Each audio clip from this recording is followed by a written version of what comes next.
Right now, I'm honored to introduce my colleague, Mark Breederland. Mark is an extension educator with Michigan Sea Grant, and he's been with the organization for over 25 years and currently serves as an extension educator in Northwest Michigan, where he's based out of Traverse City. He's been actively engaged with communities along Lake Michigan and often other areas of the region as well to help them understand the science behind fluctuating water levels and provide awareness of resources available to those communities to deal with associated impacts.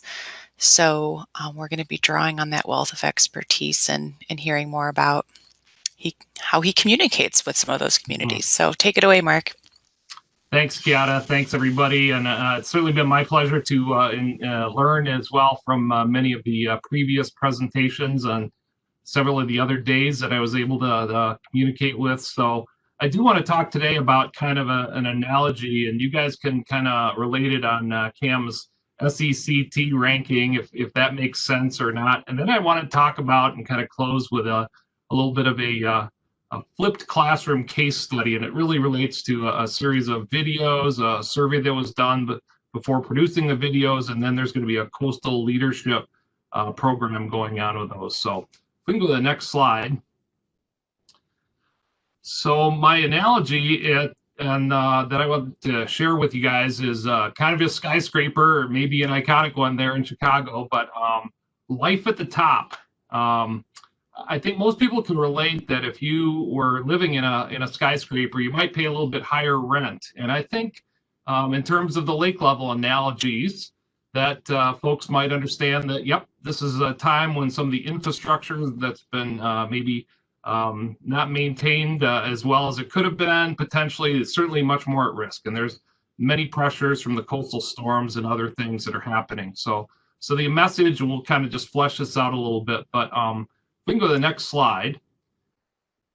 I've shown this slide. This just came out of the Grand Rapids National Weather Service in the last month, but it shows the water year, which is October 1st, 2019 to September 30th, 2020. And says that we got 2 years of the price for one. And this is measuring the volume of water on the Grand River, the longest river in Michigan. It's over 250 miles long.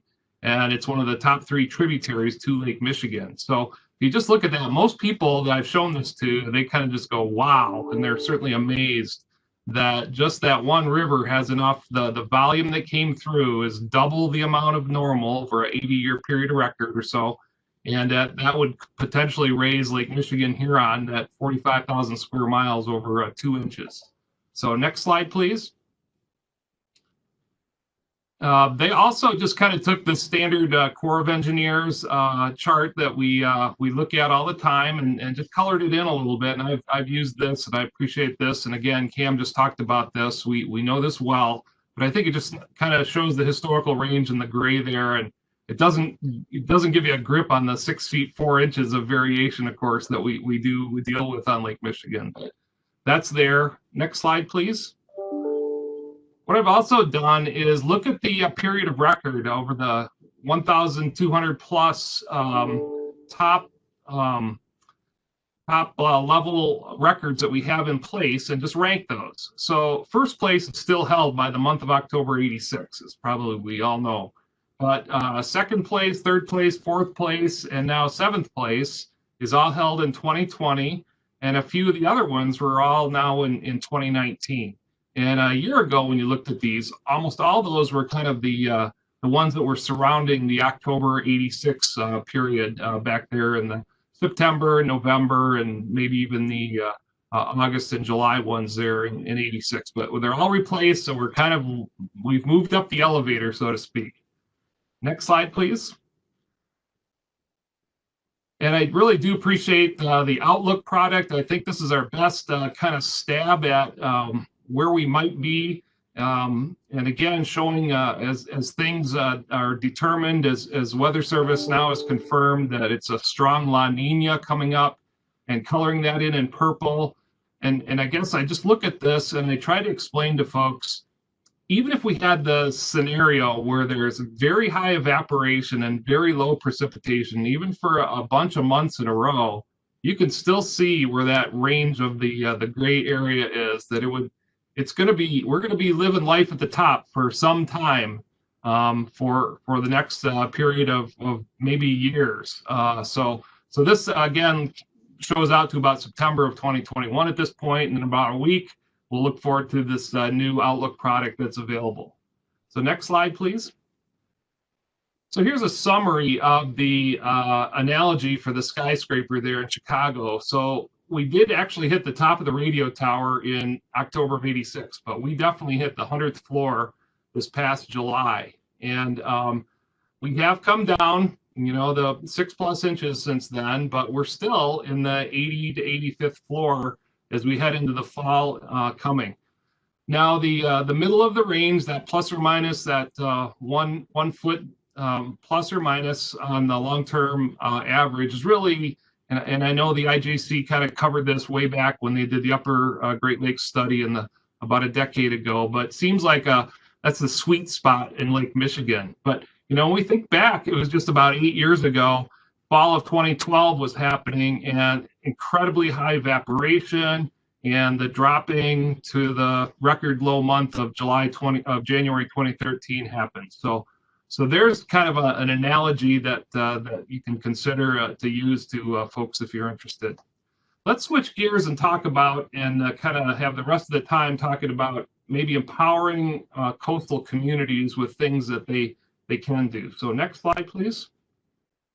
So we were able to be funded collaboratively with the University of Michigan, and they have a survey center called Close-Up, the Center for Local, State, Urban Policy, the Sea Grant Extension Program within Michigan, and then our partners with the Association of Planning, which deals with both private planning consultants and township, city, village planning commissioners that join. So this got started late last year, and we knew that the demand was going to be high, and it still is as we go into it. Next slide, please.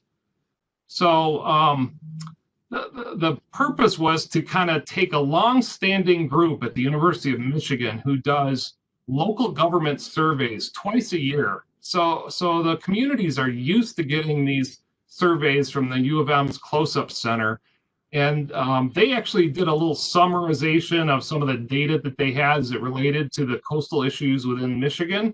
And then they actually did a little bit of a separate study, separate survey follow-up with some of the planning consultants who actually serve many of our coastal townships, for instance. They don't have the capacity or the population to drive a full-time planner, for instance, in their community. So the consultants serve a key role. So we had some of the data, and then myself and a colleague, we were kind of the co-executive producers of a video series. So our goal was to package like these, 6 to 10 minute videos in a logical progression so that we could bring the best experts, some of the best tools to people before they would get together. And there's going to be a Coastal Leadership Academy that's happening actually next month. It's going to pilot up in Emmett County north of Petoskey, Michigan. But again, peer learning is really kind of a key role here. So next slide, please. This is our outline of our video series, and you're kind of getting a bit of a world preview because we're still stuck a little bit at the state of Michigan for final approval, but the series has been done. Many of you actually were contacted or were able to show up as part of it, but we did this series of 6, and most of them are close to 10 minutes now. We were hoping they'd be a little bit shorter, but overview the coastline, the impacts of the water levels and weather, the coast for everyone, how do we protect it, the data and tools, including things like lake level viewer, other tools, adaptation strategies for the dynamic coast, and planning for a resilient future. And you're going to see that one. But again, a lot of the issues, whether it's a public trust doctrine or just even being aware of some of the tools that you can use, those are options for folks to consider. The managed retreat, or the just moving your house back, and we're going to see this local government responsibility opportunities with some peer. We actually intentionally tried to get some peers that were willing to be videotaped on some of the issues. So a lot of these are in Southwest Lower Michigan, not too far from Indiana, and we do expect the whole video series to be available on several platforms: the Michigan Sea Grant webpage, Eagle's webpage, the Michigan Association of Planning's webpage. So So we're going to have this out there as soon as Eagle gives final approval and kind of coordinates their release strategy. But I think that gives a good flavor, and I want to say thanks to everybody for kind of just thinking through some of the stuff that we've tried to capture. Each of the ones has a different focus, and this is kind of the tools that I strongly believe in the kind of the peer education from the city manager to city manager or whatnot. We can have an education role, but also the peer-to-peer learning is really, really key. So I'm glad to answer questions or take any other discussions and turn it back over. Thanks. All right, thanks, Mark. We got several comments saying that I believe it was the skyscraper analogy is just a great visual to have on hand. So thank you for that.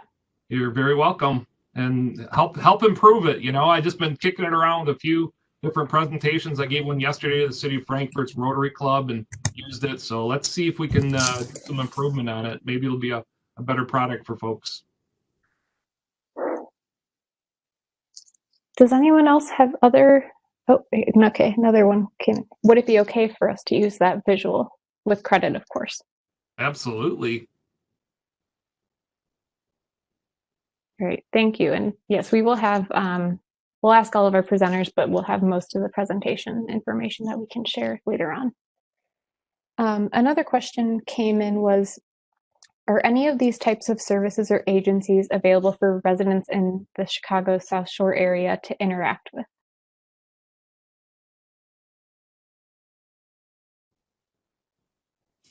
I don't know if that's to me. I'm not sure what types of services. Maybe Cam has an idea on that one. The short answer is yes. And what I would say is just start with a discussion.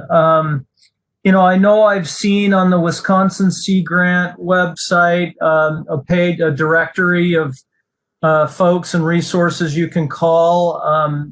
You certainly get in touch with me, and if it's not something that I can help you with, chances are good I can refer you on to somebody else, but just start with a conversation.